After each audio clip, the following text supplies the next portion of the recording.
Merhaba arkadaşlar, Tarkan Özvardar ben. Bugün YouTube kanalımızın Irklar Köşesi'nde Sibirya Husky'lerini anlatacağım. Diğer ismiyle, yani bilinen ismi, uluslararası ismiyle Siberian Husky'leri size tanıtmaya çalışacağım. Biliyorsunuz ülkemizde sıklıkla gördüğünüz, görsel olarak özellikle çok beğenilen ırklardan bir tanesi Husky'ler. O yüzden Türkiye'de çoğu insanın tanıdığı bir ırk. Sibirya kurdu gibi isimlendirilmesi de olan Türkiye'de bir ırk ama tabii ki orijinal ismi Siberian Husky. İsminden de anlayacağımız gibi bu ırkın kökeni Rusya ve Sibirya bölgesi, Rusya'nın Sibirya bölgesi. Husky'ler oldukça eski bir geçmişe sahip köpeklerdir. Çok eski dönemlerde Eskimoğulların kızak köpeği olarak kullandıkları, hatta hala günümüzde de kızak köpeği olarak kullanılan köpeklerdir. Aslında Alaskan Malamutlar, Samoyedler ve Husky'ler aynı köken köpekler olarak, kızak köpekleri olarak anılırlar. Ama tabii ki ülkemizde en sıklıkla görülen bu ırklar içerisinde Husky'ler. Husky'lerin de çok tercih edilmesinin sebeplerinden bir tanesi, başta da söylediğim gibi, görsel anlamda çok güzel köpekler olmaları. Özellikle gözlerinden dolayı tercih edilmeleri bu köpeklerin popüler kılıyor bu ırkı.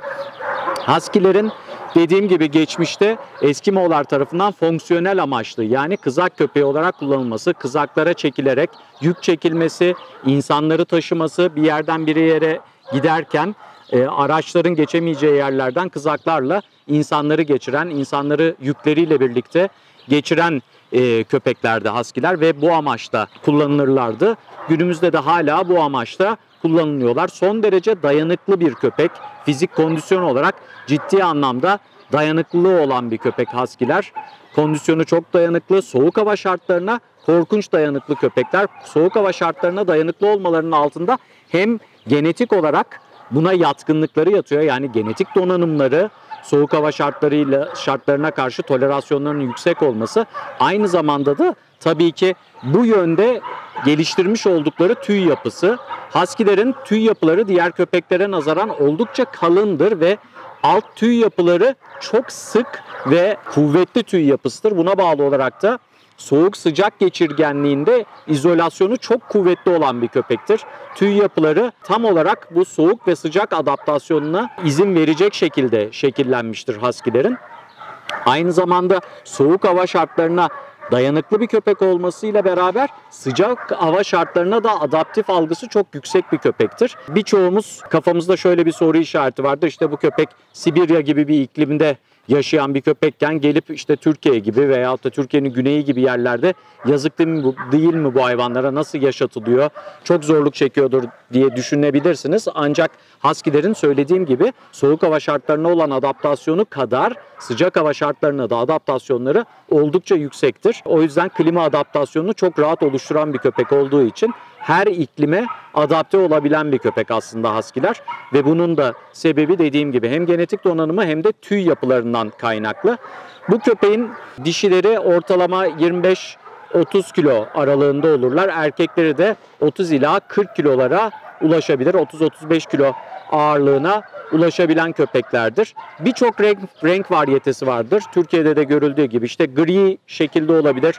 Burada gördüğünüz köpek gibi tam siyah beyaz şekilde olabiliyorlar. Kahverengi beyaz olabiliyorlar. Birçok renk varyetesi olabilen bir köpek. Tabii ki şov anlamında yetiştirilen köpeklerde istenilen bir takım kıstaslar var ama bunlar ırk standartı içerisinde çok uç noktalar olduğu için çok fazla bunlardan bahsetmek istemiyorum. Ama genel görüntüleri birbirine benzer, o yüzden ayırt edilmesi kolay ırklardandır. Yani gördüğünüz zaman bir köpeğin Husky olduğunu rahatlıkla anlarsınız. Gelelim Husky'lerin en önemli özelliklerinden bir tanesi gözleri.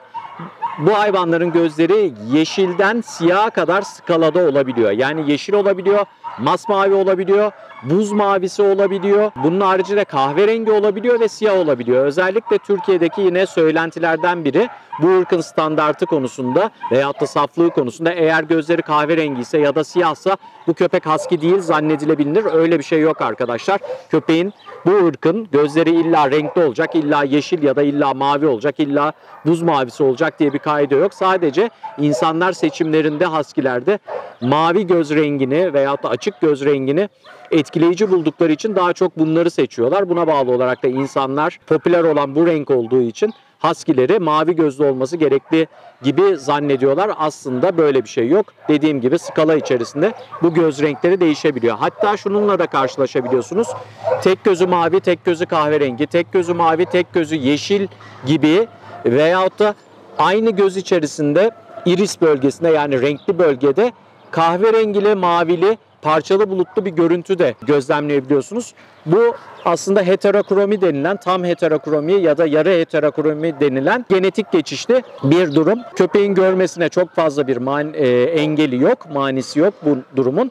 Ama şunu isteriz, biliyorsunuz açık göz rengi ışık kırılmalarına karşı çok hassastır. Açık göz renkli olan insanlar ışığa karşı duyarlılıkları daha yüksektir. Köpeklerde de bu böyle. Açık göz rengi aslında iş köpeklerinde çok fazla istenmeyen bir şey ki eski dönemlerde Eskimoğlar bu köpekleri seçerlerken özellikle gözleri koyu renk olanları seçmeye özen gösterirlermiş. Neden? Çünkü karda ışık yansımasından köpeğin etkilenmesini minimalize etmek ve iş yapabilirliğini yükseltmek hedefli olarak daha koyu göz renklileri tercih ederlermiş. Yine bu köpeklerin omuz yükseklikleri ortalama olarak 53 santimle 60-63 santim arasında skalada değişebiliyor dişiler ve erkeklerde. Tabii ki dişiler erkeklere nazaran daha küçük, daha ufak yapılı. Erkekler daha gösterişli ve daha kaslı yapıya sahip olurlar. Söylediğim gibi Husky'lerin en önemli özelliği fizik kondisyonlarının çok güçlü olması, çok dirençli ve dayanıklı olmaları. Aynı zamanda mental olarak da bir şeyi kafalarına taktıkları zaman bu konuda inatçı olan ırklar. İşte bu kızak çekme, kızaklara koşulma ve o zorlu şartlarla mücadele etme özellikleri de bu köpeklerin bu mental algılarından geliyor, inatçı olmalarından ve sürü mentalitesi çok güçlü olan köpeklerdir Husky'ler. Ve Türkiye'de de yine bunun üstüne basarak söyleyeceğim, Alaskan Malamutlarla çok karıştırılırlar Husky'ler. Husky ile, yani Siberian Husky ile Alaskan Malamut birbirinden farklı ırklardır. Köken olarak benzer kökenden gelen köpekler ancak ırk standartı olarak birbirinden farklılardır. Alaskan Malamutlar Husky'lerden çok daha büyük olurlar. Kulak yapıları ve kuyruk yapıları, hatta kürklerinin yapıları da farklılık gösterir. Surat yapıları da buna dahil olmak üzere. O yüzden birçok insan Husky ile Malamut'u birbirine karıştırır ama Türkiye'de Malamut çok fazla görebileceğiniz bir ırk değil. Var ama çok yaygın değil. Yani bir Husky kadar popüler ve yaygın değil. Ama Husky'lerin vücut formları burada gördüğünüz köpek gibi. Bu dişi bir Husky. Vücut formu da gördüğünüz gibi şekilleniyor. Mesela bu köpeğin gözleri renkli göz yapısına sahip olan bir köpek ama söylediğim gibi İlla gözünün renkli olması gerekmiyor. Siyaha kadar skalada göz rengi olabiliyor. Husky'leri davranışsal olarak incelemek istersek bu hayvanlar işlerini yaparken de söylemiştim, inatçı köpeklerdir. İtaat konusunda da biraz inatçı olan köpekler. Eğitilebilirlikleri biraz güç olan köpekler ama bu kesinlikle şu demek değil. Eğitilebilirliğin güç olması köpeğin zekasının geriliğiyle veyahut da azlığıyla bağlantılı olan bir şey değil. Bu bir karakter yapısı. Söylediğim gibi inatçı ve mücadeleci ırklar olduğu için itaat konusunda bazen problem çıkartabiliyorlar.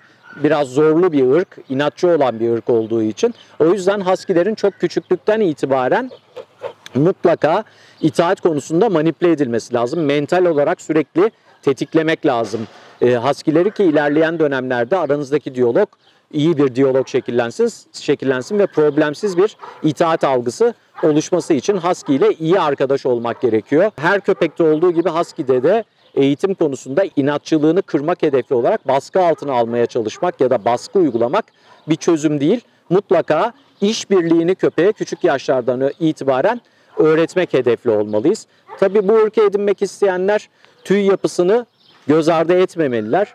Özellikle mevsim döngülerindeki tüy dökülmesi çok yoğun olan bir ırktır. Bakın bu köpek biraz önce fırçalandığı halde yine bakın elimle bile rahatlıkla tüylerini toplayabiliyorum. Yine tüy dökmeye devam ediyor ki mevsimi artık yavaş yavaş geçmiş olmasına rağmen. Yani tüm sene boyunca tüy dökebilen köpeklerdir. O yüzden bu ırkı tercih edecek olan kişilerin tüyü mutlaka göz ardı etmemesi gerekiyor. Tüylerini dökeceğini, iyi tımarlanması gerekli olduğunu mutlaka aklının bir kenarında bulundurması gerekiyor. Sadece fiziksel güzelliği ön planda olduğu için bu ırkın edinmemesi gerekiyor ki Türkiye'de çok yapılan bir hata bu.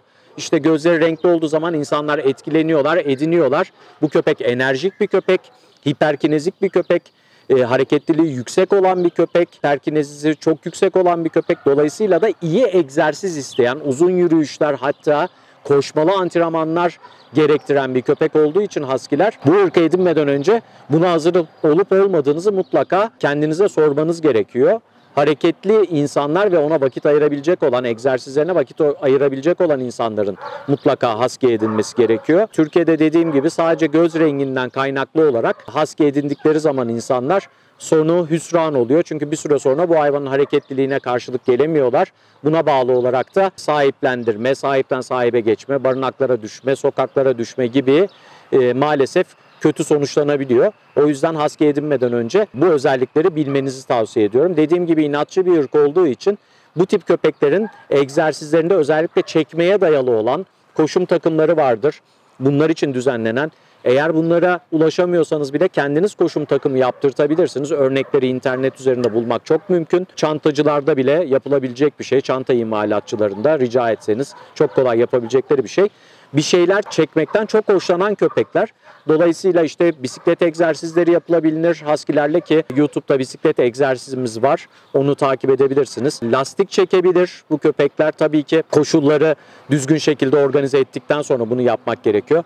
Bir takım sırt çantalarını düzgün organize ettiğiniz zaman, omurgasına zarar vermeyecek şekilde dengeleyerek organize ettiğiniz zaman yürüyüşlerinize bir koşum takımı ekleyip ona biraz daha ağırlıkla birlikte yürüyüş yapması ve daha fazla efor harcamasına yönelik egzersizler planlanabilir. Bu ırk çok fazla insanla iletişimde, özellikle avcılık dürtülenmesini oyunla bağdaşlaştıran bir ırk değildir. O yüzden böyle çoğunlukla top oyunları, frisbee oyunları falan, bu tip şeylere karşı ilgisi çok yüksek değil Husky'lerin. O nedenle farklı farklı egzersiz modelleri var. O egzersiz modellerini kullanarak hayatına bir denge getirilebilir. Çok iyi aile köpeği olabilir. Dediğim gibi küçükten itibaren itaat konusunda ve işbirliği konusunda pozitif tetikleme yapıldığı takdirde çok güzel aile köpeği olabilirler. Aslında toleransları yüksek köpeklerdir ama bir yandan da söylediğim gibi inatçı hayvanlardır ve içgüdüleri kuvvetli köpeklerdir Husky'ler. Yine bir parantez, aklıma bir şey geldi, ondan da bahsetmek istiyorum. Bu köpeğin isminin gelişi de aslında eski kelimesindendir. Yani Eskimo'dan gelir ve zaman içerisinde değişip Husky şekline dönüşmüştür ve dediğim gibi Eskimo'lardan köken aldığı için eski kelimesinden Husky'ye dönüşerek günümüze Sibiryalı Husky ya da Siberian Husky şekline gelmiştir. Yine özellikle bu ırkı edinecek olanlar bu ırkın yatkın olduğu hastalıkları bilmesi gerekir. Aslında bu ırk hastalıklar konusunda kuvvetli, dirençli bir ırk. Birazcık böbrek hastalıklarına yatkınlığı yüksek olan bir ırk. Bir de açık göz rengine sahip olan Husky'lerde bazı retinal deformasyonlar, retinanın, gözün katmanlardan birinin hastalıklarına rastlama olasılığımız var. Ama onun haricinde genel anlamda sağlam, sağlıklı vücuda sahip, sağlıklı genetiğe sahip olan bir ırk Husky'ler. Çok fazla bizi üzecek hastalıklara yatkınlığı yok bu ırkın. O yüzden ömür marjları da ortalama olarak 10 ila 15 yıl arasında olabilen bir ırk Husky'ler. Dediğim gibi son derece dayanıklılar. Kesinlikle şöyle bir şey düşünmemek gerekiyor. Videonun başlarında da söylediğim gibi bu ırkı edinecek olan kişiler işte sıcak iklimde yaşayamayacağı konusunda veyahut da sıcak iklimde yaşatmanın bu hayvana eziyet olacağı konusunda endişeleri olabilir. Değil, aynı zamanda sıcağa da toleransları tıpkı soğuğa olduğu gibi yüksek ama dediğim gibi bütün köpek ırkları içerisinde kızak köpekleri, işte Samoyedler, Alaskan Malamuttlar veyahut da Siberian Husky'ler tüy yapısı en sağlam olan, özellikle de alt tüy yapısı en sağlam olan ırkların başında geliyor. O yüzden soğuk hava şartlarına çok dayanıklı olduğu için dışarıda da rahatlıkla yaşatılabilecek, tabii ki kulübesi ve sığınacağı yeri olması şartıyla dışarıda da bahçenizde de çok rahat bakabileceğiniz ırklardan biri. Söylediğim gibi tımarlanmaya çok ihtiyacı var. Özellikle mevsim döngülerinde alt tüy yapısını yoğun olarak kaybettiği için iyi tımarlamak gerekiyor bu ırkı. Özellikle tüy bakımına dikkat etmek gerekiyor. Ayrıca bu ırkın özelliklerinden bir tanesi tüylerinin kolay kolay ıslanmaması. Daha doğrusu alt tüy yapısı çok sık olduğu için alt tüy yapısına ıslaklığın geç nüfuz etmesi, ki Eskimo'lar da bu özelliklerinden çok yararlanırlardı.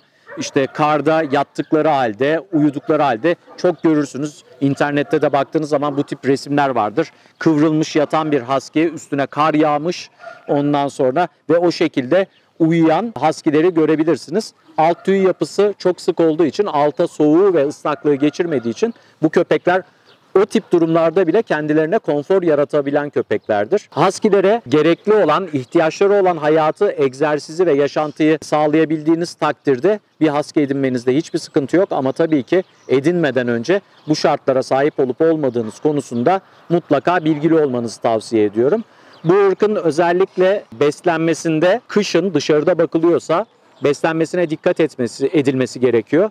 Eğer zorlu koşullarda, gerçekten de soğuk ortamlarda bakılıyorsa bu köpekler ve dışarıda yaşatılıyorsa, bahçenizde yaşatıyorsanız, kışın mutlaka yağ dokusunu, yani deri altı yağ dokusunu sağlamlaştırmak hedefli somon yağı takviyeleri yapabilirsiniz. Balık proteini takviyesi yapabilirsiniz. Mama miktarlarını biraz arttırabilirsiniz. Özellikle de egzersiz yapıyorsanız köpeğinizle birlikte uzun gezintiler, çekiştirmeler, çekmeler, bisiklet egzersizleri gibi besin dengesinde ona göre organize etmeniz gerekiyor. Her ne kadar soğuk hava ve sıcak havaya tolerans yüksek olsa da düzgün beslenmediği takdirde metabolizma buna adaptif algı geliştiremeyecektir. O yüzden beslenme her köpekte olduğu gibi bu köpek için de önemli. Nasıl bir şartta baktığınız ve nasıl bir hayat planı ve egzersiz planı içerisinde olduğuna göre değişir.